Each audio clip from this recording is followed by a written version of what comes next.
ఓం హరి ఓం.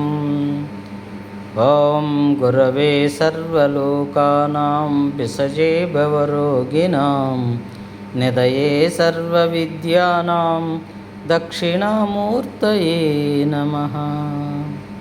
ఓం గురుభ్యో నమః. ఈరోజు సింహరాశి గురించి తెలుసుకుందాం. సింహరాశి వారికి భూమి విపరీతమైన యోగాన్ని ఇస్తుంది. సింహరాశి వారికి అంతేకాకుండా ఇప్పుడు 45 రోజుల్లోగా వాళ్ళు భూమి ఎక్కడైనా కొంటే విపరీతమైన యోగానికి మంచి ఫలితాన్ని వచ్చే అవకాశం ఉంది.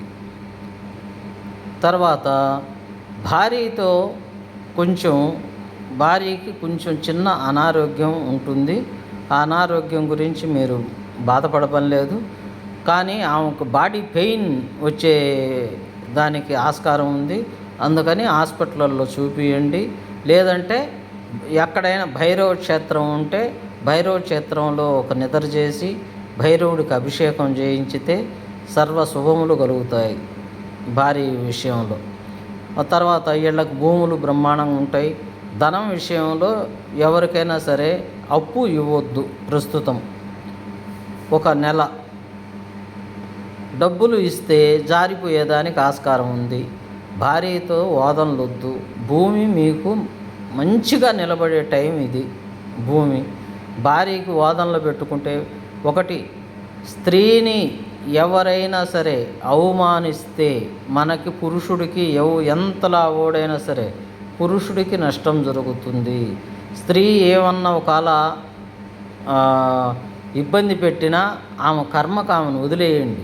అంతేగాని స్త్రీని మటుకు ఎవరిని అనవద్దు. ఇది గురువుగారి మాట అనుకోండి.